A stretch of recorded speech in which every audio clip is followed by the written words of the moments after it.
Okay. How is everyone? After lunch, okay. Huh? After lunch and before dinner. So we are the perfect spot. So hello everyone and welcome to our session Pioneering Prosperity. I am Adela. I am the co-founder of the Impact Office. For those who don't know us, we support and empower what we call the now generations to scale their impact by using their capital, the family business, and the family platforms. And at the end, our objective is to become 100% regenerative investors and business. We know it's not easy. It's not going to be from one year to another. It's a long road, but we are trying little by little getting there. And I would like to introduce you to Hans Martin, the start of the session. He is the pioneer for generation from the family business Heierling that you see here, based in Davos. And they are designers and manufacturers ski boots. And for the very interesting fact, his grandfather was the founder of ski boots. So it's a pretty big deal. And you can see here, I don't know if you want to show already. Yes. That was my phone.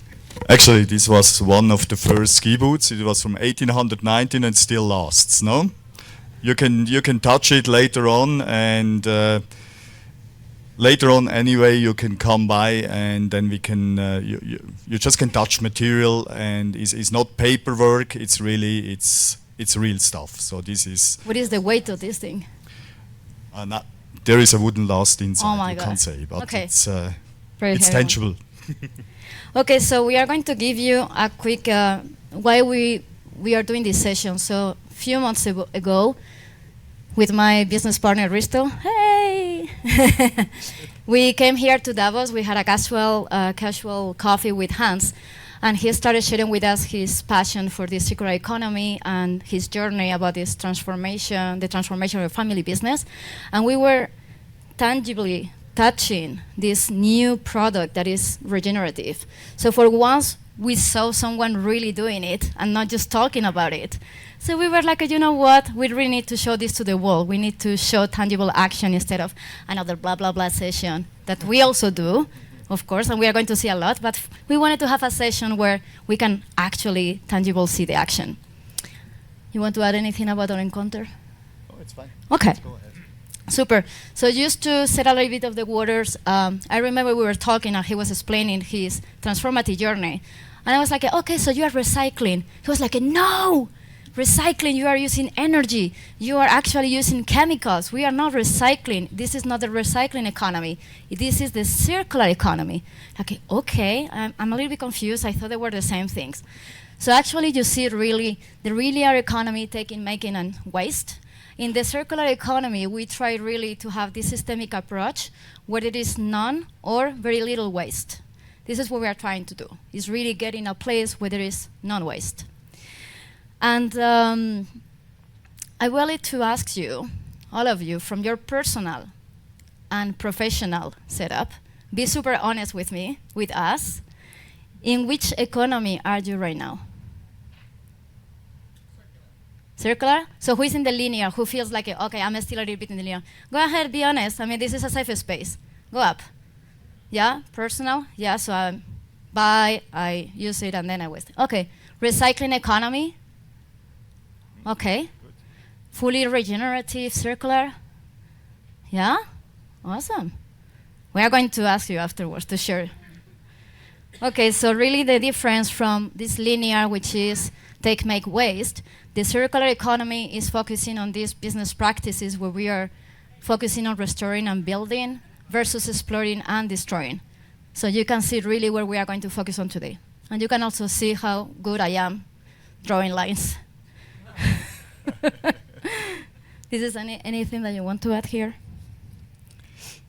Yeah, first of all, it's a really great honor to be here and to share this with you, all this experience which we had. And actually, I'm a real native from Davos. I'm coming from a pioneer family, so you see a Davos, how we say, native with you in the room, because normally it doesn't have so much natives here during the World Economic Forum, but I was doing the step to come to you. So just if you look to the linear economy of today, it's really just produce, use, and waste.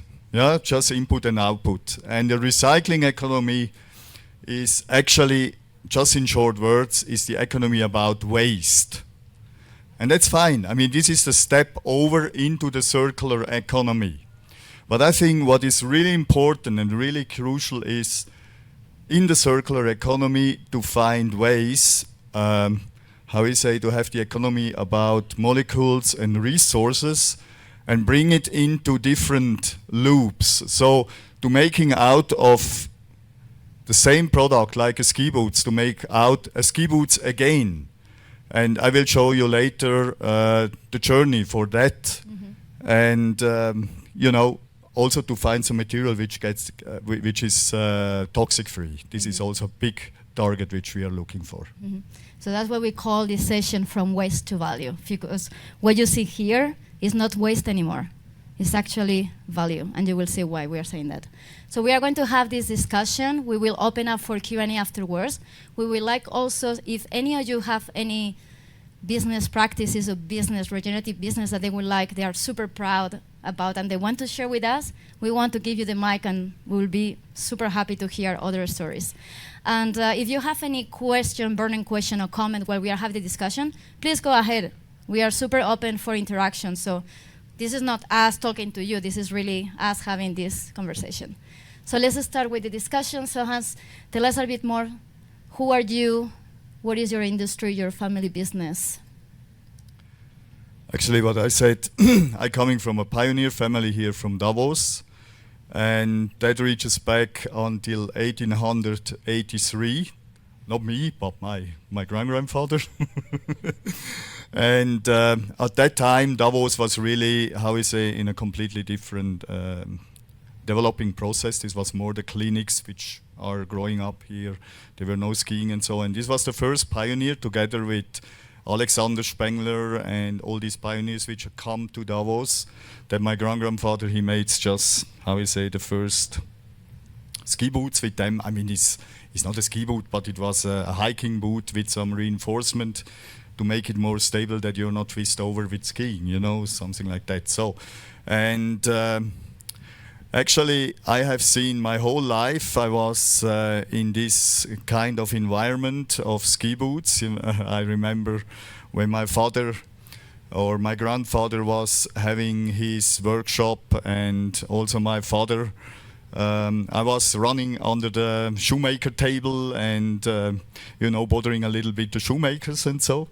But it was amazing, you know. It was some kind of emotion to have some tangible things like leather, like plastic, whatever, you know. It was interesting to play with all these items and so on. And actually, I felt that in the DNA, I have to go further on that.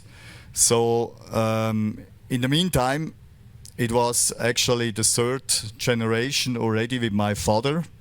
And at that time, Heierling was quite on a big scale. So in the best time, we produced around 260,000 pairs of ski boots in 2 factories. And then it comes the time when the ski industry start to shift to the rental business. So that means you need ski, you need bindings and boots. And so my father said, no, I don't want to do that. So he was selling the whole thing to a big sports company. And actually this was Salomon at that time. And so my brother and me, we just start to create a new business, but still with the heart which we had with our family. And at that time, I was exploring new ideas, you know, to develop new ski boots and stuff like that. So this is just the passion you need for a family business. It's very, very important, and keep the legacy. Before we go into the family legacy, how is your industry super polluting? The manufacturing of ski boots, the waste, the material, the chemicals used? Yeah, I just can give you 3 trigger points maybe. One pair of ski boots today needs between 4,000 and 6,000 liters of water in the production, between 15 and 20 liters of crude oil, and between 2 and 3 kilowatt of electric power. So you can, accumulate. You can count this together if you go to a scale for 100,000 boots or 1 million, how much resources you need for that. No? Okay, and we usually this is a family business, and we know that sometimes you have to balance tradition with innovation. Was being a fourth generation from that family, it was a challenge, or it was something that gave you the foundations for the transformative journey? Actually, it's always a challenge because the first generation is building up, the second generation can hold it, and mostly the third generation, let's say, let it down. And for me, it was actually also the same loop. So at that time when my father was selling the business, we still has the DNA and the passion to do something. But then we start to reinvent us new. And with all the knowledge which we had, we were going in to, let's say, to find a new business, which we, at that time, it was not existing. It was for ski boot fitting. Actually, Heierling is also the founder of ski boot fitting at that time. And so we were exploring how we can help people to have more comfort in the ski boots. And so we start with the ski boot fitting, me and my brother together, in the 80s, and I also was exploring new ideas for new technologies and filing many patents on new ski boots and this. And actually it was possible, you know, to sell some patents to the ski boot industry. Actually, Atomic made the Atomic Hawks. Maybe you have seen if somebody skis with these slits on the side. This is actually my patents. And with the money which I could make out of that, I could purchase back the name again, Heierling, because it was everything sold. And so I took it back in the fourth generation and we start again. Yay! You made it. So having that legacy also helped you with the knowledge to get where you are today. Is that correct? Yeah, absolutely. I mean, this is, you know, as I said, it's like a DNA. It's all the experience which you get from your grandfather, from your grandfather, from your father. It's actually, it's accumulated in your DNA and it's still there. And I think it's an amazing value. And for everybody who runs, how you say, a family business in different generation, I think there is also some kind of proud. And, you know, to see companies which is over 100 years old. There are not many existing in their family hand. They are either bankrupt or maybe they are sold to bigger companies, to a holding or something like that, but they are not in the hand anymore from the family owners. And this is what I feel, how we say, step back. We start in small again, but I think with the intention which we have, we really are on a good path now. Okay. Now let's go to the key thing. So what are you doing that is completely different? What is the innovative approach that you are doing, and why? Why this started? What was close to your heart to change the way that it was before then? Yeah, it's actually a good question. In the beginning, I didn't know what I should do, but then actually when we purchased back the name, I thought about what kind of ski boots we can build up again to, how we say, to have some kind of USP against the other ski boots. And I just found, you know, what is interesting is if you look to this boot, for example, I mean, it's over 100 years old and still the leather, you just can twist it and it doesn't break, you know. No, and so I said, what we should do is, if you look at ski boots from the 50s, like this. You want me to hold it? This was a racing ski boots for the American ski team, which my father made. I thought about this kind of ski boots were lasting for maybe 2 generations, something like that, you know. So the father was skiing it and the son was skiing in it, and then we said, why we don't try to bring with modern technology something to the market which is completely different than the other, how we say, competitors have. And so I was think about to develop a plastic with the plastic industry together, which it was renewable, and also, if you see the buckles here, this aluminium buckle, I thought about, so we make something in the same direction, and if you look at here, it looks a little bit similar, also with this blackish color and with the aluminium buckle. And this is actually the first step. This was the first step. So this kind of ski boots, when it's when you have some scratches and this, you can renew it. We can grind it down. We also can grind the buckles. You see, there are some scratches, but it looks really fancy. Also, the leather we can repolish and everything. And the other thing is, if you create a boot like that, you have to rethink about your engineering and also your design codes. And if you have a long-lasting product, you need a design which is timeless. Mm-hmm. So, like this one which you have seen. No? Mm-hmm. Okay, so this was the first step. Mm-hmm. And the next? And the next one? What was the next step? It's actually, we thought about, for example, with this kind of boot, if you can extend the lifespan. Today, in the ski boot industry, I was working in the ski boot industry since long time also for developing new products and so. And there is a given, how we say, a time for the product. So for example, the shell itself lasts for 250, 300 ski days if you are not, how we say, skiing too much. But the liner inside is actually constructed for around, let's say, 70 ski days, and then it has to collapse. It doesn't mean it should break or something like that, because then you have a problem with warranty. Mm-hmm. But when it starts to collapse, then it means you have to tidy up the boot, and it start to hurt, and then you're going back to the ski shop, maybe after 2-3 years, and they say, sorry, we can't get a liner anymore for this boot, you have to purchase a new one. Mm-hmm. Right? Mm-hmm. So this is really the industry, what we have seen before from the linear thinking. So we did the first step where we reuse the same boot, we refresh it, and so we have more or less a doubled lifespan. So if you think about how much resources you can save with this, just which is repairable, which you can, yes, you can reuse, yeah.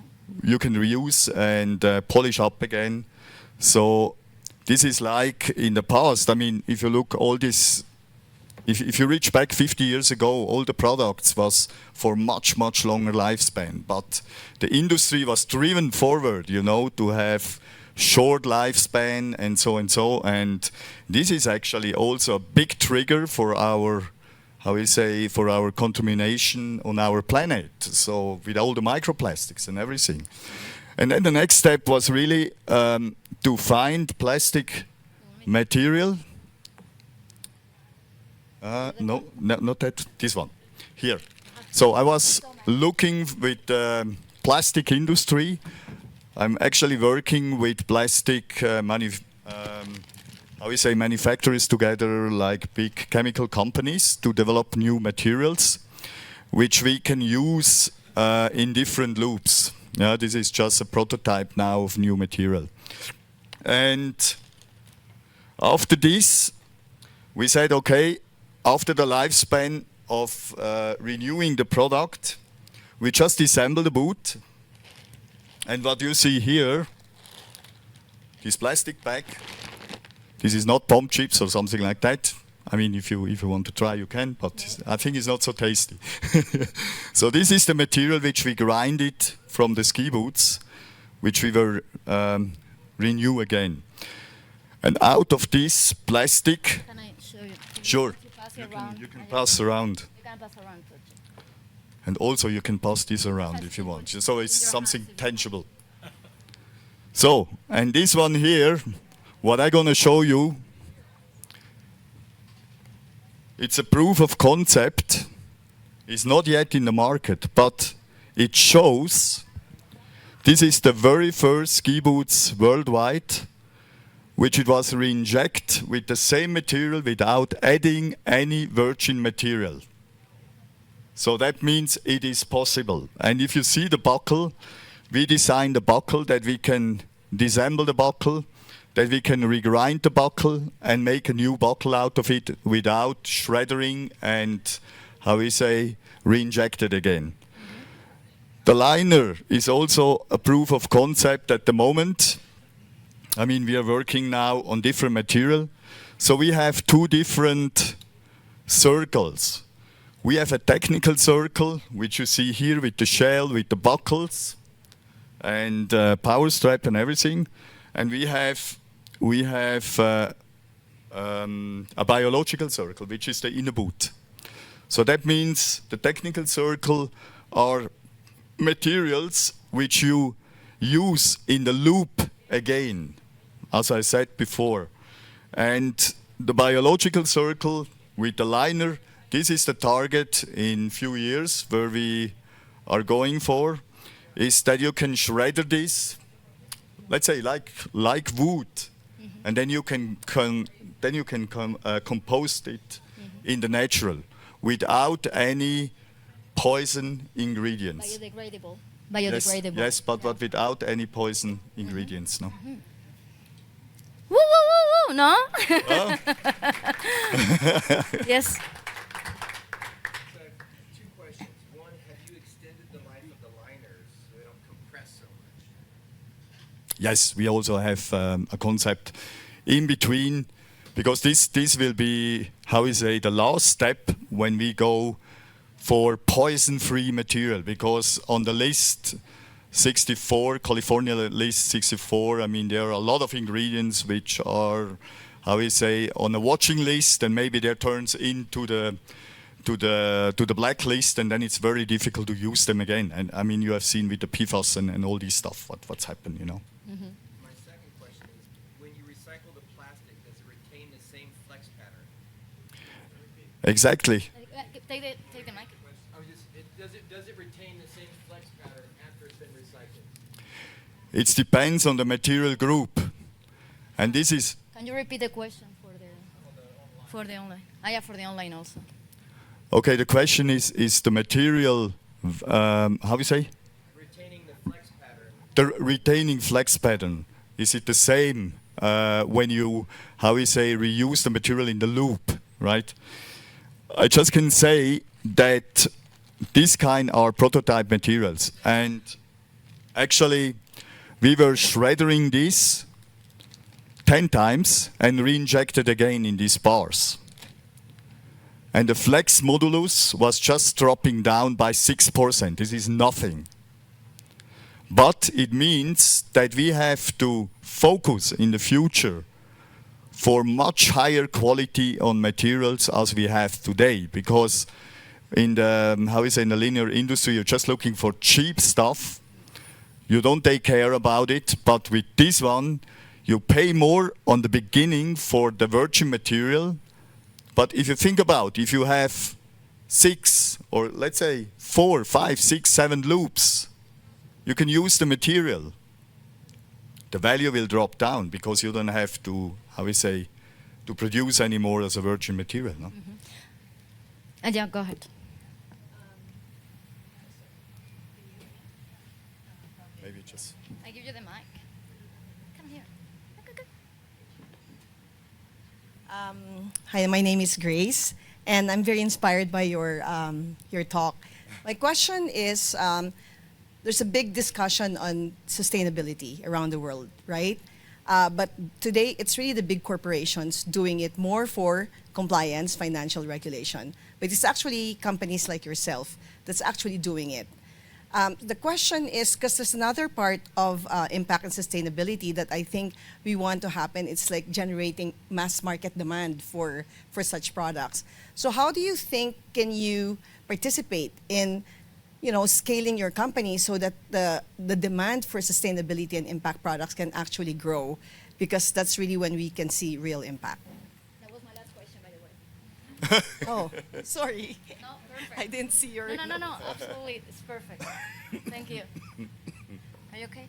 No? Want water? No, it's fine. Okay. Just catch a cold. Everyone. Yeah. That's a very good question. Thank you very much for that. That needs completely new awareness about molecules and resources and a completely new business system. So that means how we can bring back all these resources. And we have to evaluate this as long as we have a money system like today, right? Why are you looking at me? No, just so. Okay. We were talking on the Systemic We were Change talking, Forum. yeah. No, I just say, what we are thinking about is really, how you say, to give a value to the product. So to divide the lifespan from the resources, right? So, because if you have some kind of abonnement for something, you have to pay every month a certain fee. You don't want to do that because it's very intransparent if you have all these abonnements which are collecting together. So we think about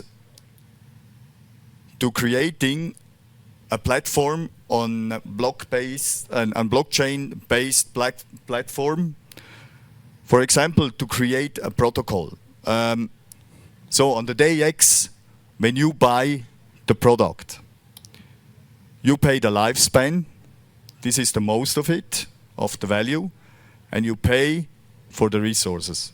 And for the resources, for example, for the ski boots like that, like this one, it will come into the protocol.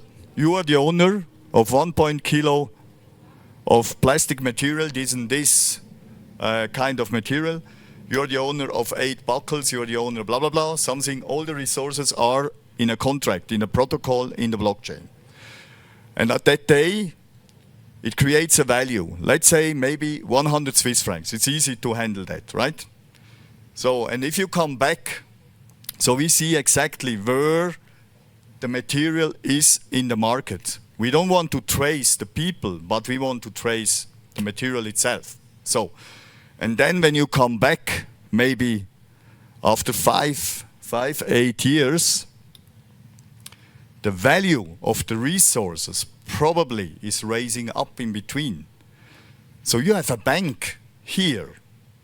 You have a bank of molecules and resources. If you bring it back, maybe the value of the resources is already 130 Swiss francs or 130, whatever, you know.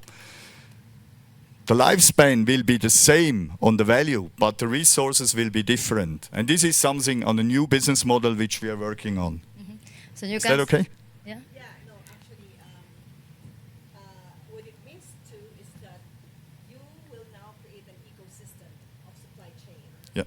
that actually will, you're attached to each other, right? And every single raw material that you add to it, you monitor it because, it's blockchain and there's value attached to it. So you're creating an impact value and currency. Exactly. System value. A system Yeah, value. system value. Yeah, sure. I'm going just to add one thing into that, into what you say, and then I give you the. So we were thinking, actually, we spoke. It's super interesting because it's not just about removing the waste, but also empowering consumers from just this consumption and capitalism to conscious consumerism, where you become also an investor of your own product. The relationship that we are having with the products will change completely. You are the owner, you're responsible, and you are also making money. There is nothing to, well, we are going to talk about what is the backside, the dark side of it, but there is, I think that is the model of the future. Yes, please, go ahead. You want the mic? Yeah, come on. Well, thank you, so I don't have to. Thank you. Hey, I'm Chetan. I represent Recycle, a company in India. That's a marketplace that's supplying plastic recyclates, recycled metal nuggets to brands who want to use recycled content in their products. Now in India, sourcing the recycled products is a challenge because mostly we have informal sector working in waste and that collects this plastic and metal. I wanted to understand how have you created an ecosystem for getting the supply of the buckets, the straps, leather, all of it back to you so that you can reuse it, repurpose it and get it back. That was one. Second, I have a question on family business. So it's an old adage that says, um, weak, difficult times create strong men create good times create weak men, and weak men create difficult times. It's a cycle. Yeah, exactly. Now, in the 4 generations, how has your family managed to keep it afloat? And I'll just add on to what you said on conscious consumerism. We have, in fact, seen this difference where depository fund systems are very popular in Europe. We implemented it for the first time in India, where we charged 10 rupees INR on every plastic item that was sold. In the Himalayas, on 14,000 feet, where the tourists used to throw this into the snow, it went into River Ganga, they had no solution for waste management. And as soon as we levied this 10 rupee on top, there was a scavenger hunt for plastic in that region. And we were able to recover about 10 lakh units of plastics from the snow and got it recycled without any operational cost. So yes, what you said makes complete sense. And now back to you for the answers. Do you Thank you. remember the first one? The first question? About how you can, how you say, separate the material and bring it back, right? How does it come back to you? Yes, exactly. So this is what I said before, you know, with the business system which we are try to implement. But at the moment it's a big gap in the market because they are, how you say, economical wise, there are people around which they don't have so much money and they just buy the cheap stuff, and the cheap stuffs are made of not high value material mostly. And so one thing is, in the future we really have, one is the design code. We have to design products on a completely different way. So that is not, you have to be an engineer just to disassemble the product. So on a very clever way, you know, to bring this, the items, to fix the items together and to disassemble. And then you need the different material groups. For example, a ski boot is it's a very complex thing. So you have different flex indexes, you have different colors, you have different, how you say, maybe a frame which is over-injected with other material and so. And this is all things or all items which you have to rethink on engineering, on design, completely new ways. So to have the virgin material back in the clean form, right? So this is the technical part. This is the technical recycling part. To have it in a clean form back. Because if you have over-injected material, 2 plastic or 3 plastics over-injected, you never can separate them again. And also the, how you say, the master batches which are in the plastic with how you say, the colors and everything, it's very difficult to separate them. So mostly it's always a downgrading from material. And that's why we need completely new concept, how to design new items, right? And how we can bring them back into the different forms. And this is, with blockchain, helps there a lot, no? Just one, before he goes to the second question, in all these components, you have suppliers, you have partners. We were talking about open innovation. How do you bring them on board of this systemic value? The systemic value is really that, how you say, these kind of suppliers, they're all looking towards new innovation in the circular economy. And I think this is very essential and important to bring them together, to get this awareness, to bring these people closer together in the loop and start to collaborate. Not to have this kind of competition attitude, start to collaborate, because it is important that all of us, how we say, have a certain change in our mindset towards circularity. And now the second question, right? You had us, yeah. So You remember the second one? No. I don't remember the second one, sorry.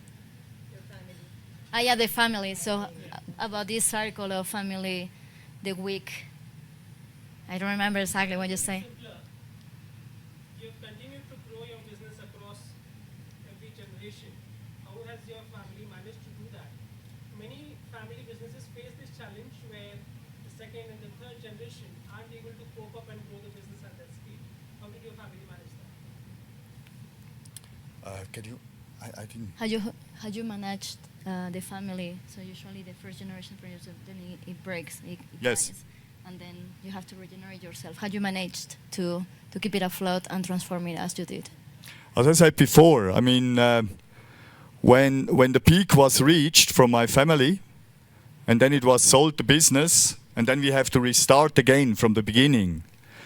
I mean, this is something which is a big challenge for a family business. But also, it creates a new way of openness, of new ideas, which it comes together and brings you to the next level. And most family business, the difficult part is to shrink from big to smaller, to not lose the control. And especially, you know, the overheads in a company. I mean, this is enormous when you have a certain volume which you have to fulfill, and then you just have to step back and reduce your business. It's always a big challenge. But it's like a fire. In the beginning you have a big fire, then it gets smaller, but it never gets off. It's maybe a candlelight, but you can boost it and make it a bigger fire again. No? But you have to transform it completely, as you say. Yes, exactly. I shoot it down and then transform it again. So you have the basis, but then you can build your own house. So any other comments or questions before I continue? No? Yes? No? Yes? No? Okay. So how do you think this is going to impact your industry right now or other industries? How your model is going to influence them? Look, at the moment, we are a small business again, and I'm very happy for that because we are very flexible. You know, we are like a surfboard in the waves, so we are very, how we say, agile to be in the flow. And out of all these innovations, we had now the ability to work together with one of the biggest sports company again, and this is Solomon. So we just come back to Solomon again, and after all these loops, and also my father was working with Solomon in the past, so I come back, and we are now in the innovation department of Solomon International, and that's why we came in as a small company, because I think with the learnings which we had the last 15 years with this kind of concept, so we were, how you say, bring something into Solomon which they need much more time to develop. And now Solomon is at the moment at that stage which is, they call it trash is gold, right? So this is in the recycling process. If you look, for example, the helmet, this is the first helmet which it will come out next year, is not on the market yet, which is all made of polypropylene. And this can be completely recycled. So this is now still in the recycling process, but it is the right way. I mean, we go from the linear to the recycling, and now what we are working now with Solomon together is really to go to this direction, and this will be in few years. Mm-hmm. Very good. Any other thoughts on that? And how do you think the consumers are going to follow this? Do you think it will scale? It will reduce? Do you think that we are all moving towards this direction? What kind of also challenges you see to scale this? How we can become all a regenerative economy? I think it's a little bit the question about the resources. How expensive are the resources? And I think it will, what I find out on the World Resource panel, that the resources will raising up ×3 until ×30 in the next years. So if you think about, you have the value of a cell phone, which has a certain, let's say, which it costs maybe from the resources 80 Swiss francs or something like that, and it will be suddenly 10 times more. What kind of impact this will have for the industry? And I think even more, the resources getting more expensive, even more it's interesting. You create an interest for the industry to jump on this new business model. And I think on the other side, you see the linear economy start to drop down even more. I mean, you see every day now what's going on. And on the other side, it's another, how we say, another cycle which it comes up with innovation and circular economy. And these two lines will come together more or less in the year 25. And this is the decision of every, how you say, business holder, if it goes this direction or you go this direction. And I think this is, we see it now very clearly, what's in which direction we are moving on now. I think we will go into the Yes. circular one. We have to. There is no other option. No. So we wanted to have some time for you to come over and touch everything because we want you to actually experience it and see it. But we have a question first.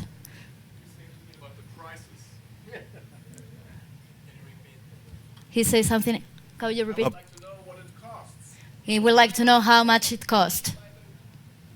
You mean a pair of ski boots, or this is depends. It starts, let's say, from in our business from 800 and goes up to 1,600, custom made or whatever. So, but this is just how we say. This is some kind of a marketing commercial, which I say Yes. now from our business, but from the resources.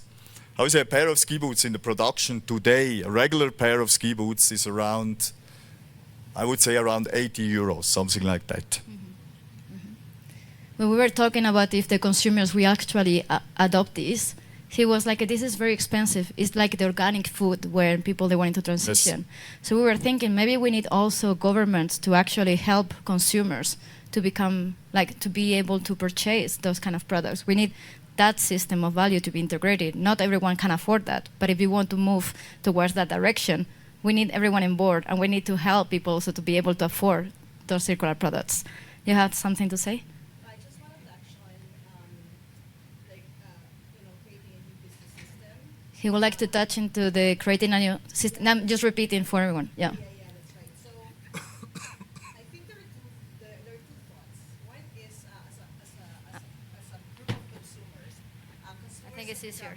addicted to cheap, inexpensive products, right? So you have on one side are consumers that have become addicted to very inexpensive products, right? On the other hand, you have the likes of Apple that actually sell very high value, and the shelf life of the phones are almost 3 years, and every other 4 years they want to change, right? So ultimately, as you said, it's a combination of behavior change in attitude, and then also policy. It's an interplay of different factors, but ultimately, it's like how do we change consumers' thinking and going back to I'm paying for value as opposed to I'm paying for cheap. And I'll pay for value when I know that I have a stake and I actually can own it and have a stake in it. Any thoughts on that? We can talk about the karmic. The what? The vibration of the product that we were discussing. Yeah. Thank you so much. I think it's how we say, it's something which has to do with a systemic change. Because if you think about the world how it is today, I think it's very difficult to say from one day to the other, you have to purchase this kind of product and pay double price. I think consumer will be not very happy on that. But if you can say, look, you don't have to consume so much because you have a product which it lasts much longer, right? And if you think about all of you, I'm sure you can consume half as you consume today, and you still are in a comfort zone. But the problem is, our whole economic system will break down because this is driven by volume. And that's why I think it's very, very essential and important just to planting seeds. I mean, this is not, we can't change from one day to the other. It needs time. But I'm very happy, to share this with you. And you carry a seed maybe out into the world and planting some other seeds. And with this, some new kind of awareness, of consciousness starts to get in place. And what I say also in my speeches is all the time what we have to find is a system which changes from money to heart, from mind and intellect to the heart resonance. And this is something which I have seen now with Solomon. We are working now on that. So we have open innovation, for example. We didn't sign a contract. We just start to collaborate on transparency and trust. And before, I remember I was dealing 1 year with the lawyers to sign a contract with a big company, and it's always based on fear. Here is based on trust and transparency, and it's amazing what we have achieved in such a short time. And I'm so gratitude to have this experience. And I think if a big company start to shift in this direction, I think big things can happen now. I wanted just to ask one quick question as consumers. Would you be willing to consume half of what you consume today but having better value of your products? Yes? Uh-huh. Okay, That's a good... Yeah. I'm interested in... Yeah, go ahead. Say it. Of course, everybody of us agree on that, but we are not having this option, unfortunately. Nobody will provide, okay, this is half, but this is higher quality. And this is 100%, but this is a lower quality. The option is not existed. And the problem, for example, with Apple that you mentioned, that Apple is diminishing the value of their products after 1 or 2 years. I need to change my phone. I hate to change it, but I need to change it because after 2 years you could not even charge it. It's just for 2 or 3 hours, and that's all. So actually, everybody stimulates us to buy more or to spend more, and I absolutely agree with you that we need to start the process. But this is not an option, unfortunately. What you propose is not an option. And I really don't agree with you on the idea to involve government to help us to make a decision. Never do it, please. No. Every time when government is trying to help us, is destroying the biggest part of the value of the product, of the family business, of everything. So just stay away, do as less as you can, and we are doing great without help of the government. It's a small comment on your side.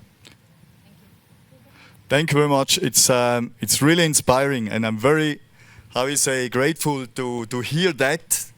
You know, I think this is a really, really important point. So, what we also have here in Switzerland, we created a network. It calls Next Generations, and Next Generation means we started 6 years ago at the Spengler Cup here in Davos with 11 companies. At the moment, we're growing up to 150 companies just in Switzerland, everything about sustainable economy, sharing economy, and cradle to cradle. And every of these company has tangible, cases. And this is what we have to do just to implement. Have the courage to try something out, like we do, just try it out. Create a small marketplace with it. Create an awareness. Create an interest on your product. Spread it in the world.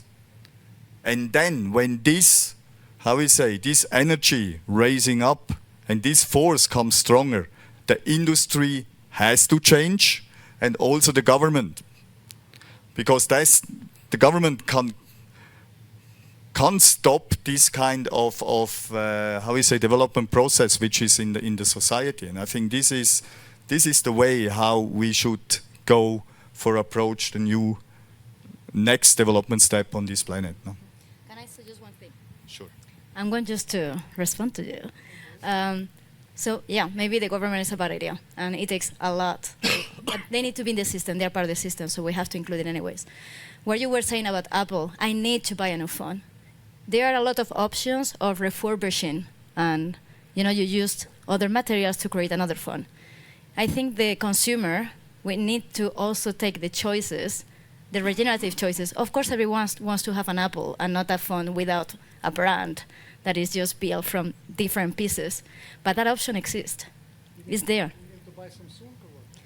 They are actually, how is the name of this startup that actually they are remaking? Fairphone. Fairphone. So they are creating mobiles that they are made to long last, and they are done from different pieces. So it's like really not recycling, but reusing your phone and repairing your phone, so you don't have to buy a new one. Because as we know, today's capitalism, the products that they are built, they are not to last. But also as consumers, we need to take the responsibility. My phone? You want to see my... Yes, I want. Look at this shit. It's iPhone. But it's shit. Look. It's something super old. Doesn't matter. It's your choice. Well, it's not. Someone gave it to me. Actually, it's his daughter's phone that I just used. It's pink and I hate pink. So actually he was like, your phone, sorry for my words, it's shit. Just take this one. He gave me his daughter's phone. So I'm really like, I'm not buying anything. I'm just reusing, so personally. But what I'm saying is just that, yes, they push us to consume, but we can also make conscious choices. Yes. I'm just Alexi, thank you. Yeah, hi everybody. I'm Alexi from Finland, also from the FP&I board. A little slow on my question, but I would like us to rewind just a little bit. You were talking about the trust between the bigger player and the smaller player, you being the innovator and the incumbent, Solomon, with whom you have had a relationship over the course of years. But could you develop a little bit on the trust issue? Because that's so interesting. I come from Finland, where still handshake is often enough. When we go to US with my manufacturing business, it's another story. So help me out here. How was that trust being built so that you both felt comfortable doing it, or did you just decide to do it? How did it go? Thanks. Thank you so much. It's really heart touching. I think this is so important because, as you know, the product, as you mentioned before, with the iPhone and everything. So the industry, actually, they have a production line, which is completely in the dark. We have no clue what's going on the belt and what kind of people are behind, and so and so. There's just a big stage where you present your new products, and then, how we say, it's a marketing show. But I think it's very important also to give a voice to the people which are behind the stage. And this is something which we want to develop now, to bring transparency in the manufacturing process. One is about from the molecules and resources, where they come from. Are they fair products? Or, I don't know, it's just some shitty, poisy things which they're just put it into a product. And the second thing is about the human resource.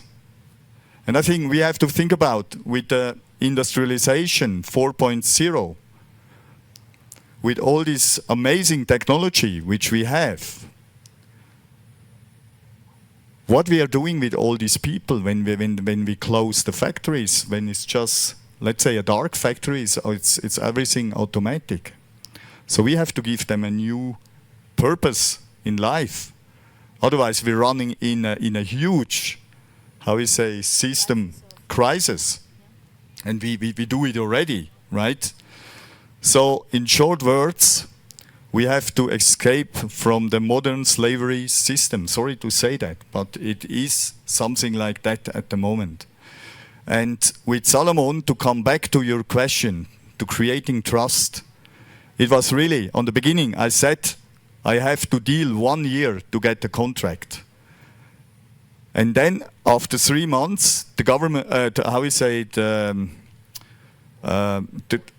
the board was changing into Solomon, in Solomon, and a new director was coming on board and said, sorry, your contract is invalid. And say, so we have two choices. Either we go to the court and fight. This is let's say more the American way, or we find a new way of collaboration.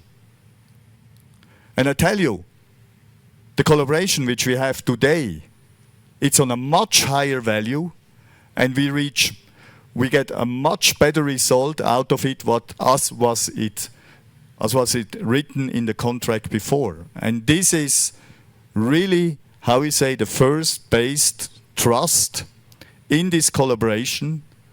And I think this should be a showcase for companies. And what I feel really is that if you start from this mindset, from mind and intellect, from money to heart, and it comes to the heart resonance, it's amazing what kind of achievement you can reach in a short time, because only on the heart resonance, it's this trust. On the mind and intellect is always a contract which they want to cheat you or fraud you or whatever, you know. And this is such a nice experience which we have now. So did you do that with the board member or with the product group? With both. So the board member said your contract's no good. You said, let's work anyway. We found a way with the board members to continuing on a completely different way, on a collaboration process, which is also new for them. How would they agree to work with you if you disagree on the contract? This was the government before, you know. This was the director before. So the new director is completely different. The new guy said, okay. Yes. No, not the old guys. The new one. The new guy said, I don't want your contract. That was the old one. The old The one. one didn't want the contract. The new one, he was open to converse. And he said, no contract. Yes. Then the board changed. Yes. He said, okay. Yes. Exactly. Change the board. That's what. Change the board. Yeah. You want Mike? Did you create awareness on that board, or that was in their DNA before, or just because you told them about this circular economy? The Sorry, question the question if you created awareness within the board to bring them on board in this new circular approach that, In their DNA. or it was already inside them. No, I mean, this was actually on the contract. It was, how we say, it was built up for bringing in some kind of new development process in this direction. But the board itself was not so much aware about how much value it is for the future with the circular economy. And we are, how we say, to step back and say we are all in a learning process. We have to help to each other to reach this goal. There is not a professor in front which comes top down, command and control, says you have to do this and this and this and this. No, we are completely opposite now, how we say, in the environment. How we build this up, it's bottom up. We're helping each other, 360 degrees.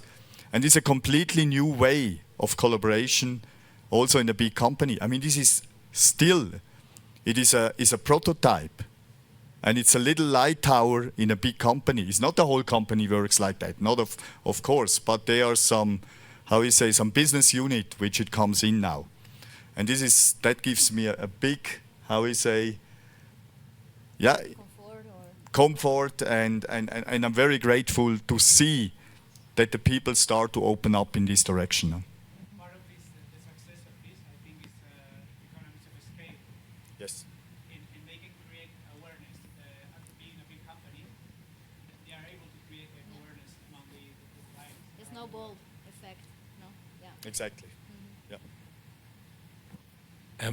Firstly, I know Hans Martin personally, an amazing human being.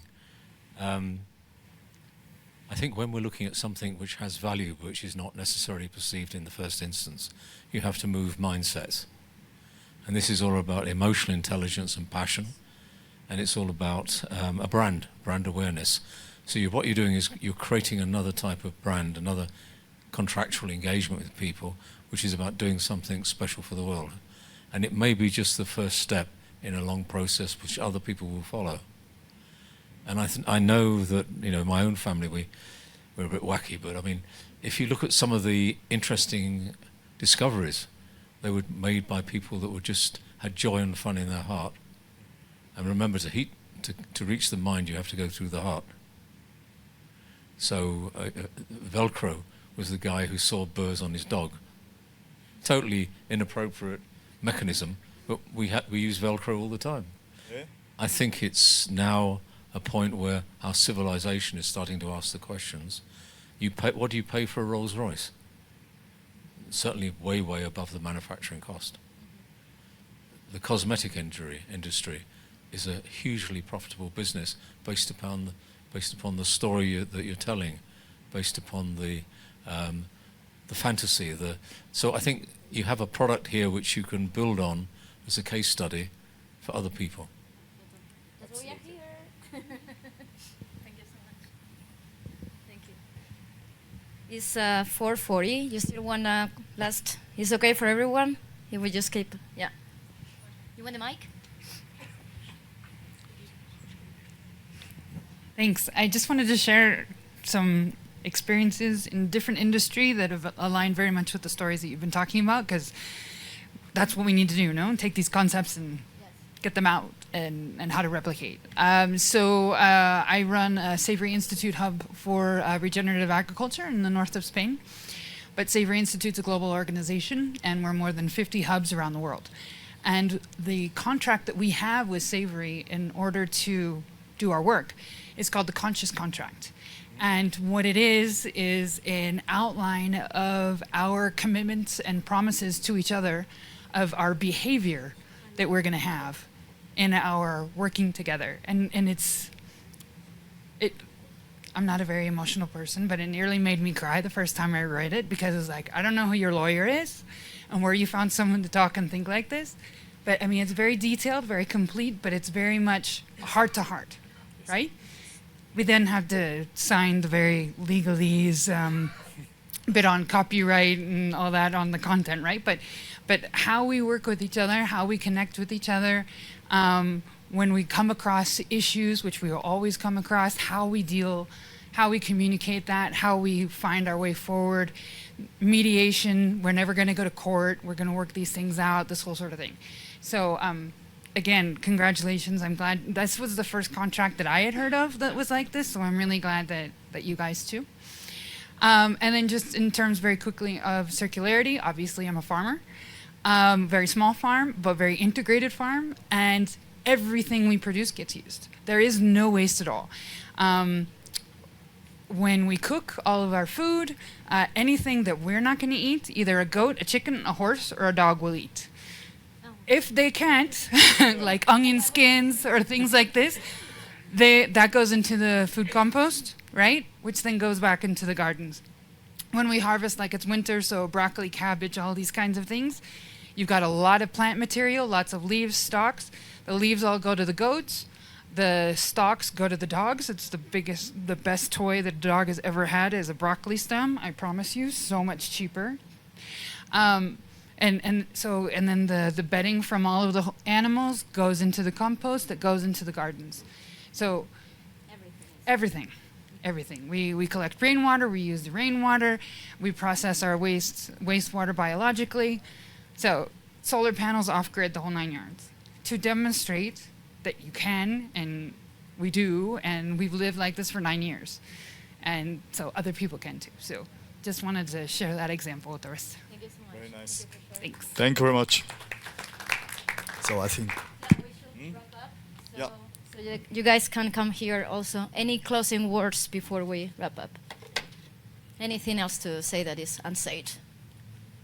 I just want to say one statement is not actually from my side, but I was learning that, and I think that makes so much sense. It is like the product of today are the resources for tomorrow on the prices from yesterday. Boom. Thank you so much for coming. And now we invite you, actually, if you want to talk more with Hans and touch these products and see. Sorry, is your picture? The family legacy here, or the pictures from his It's original. Original. So, Original documents and everything. so if you want to come, have a look. It's beautiful. ask questions, engage, continue conversation, be the snowball, and yeah, let's keep growing this circular economy. Thank you so much, guys. Thank you for coming.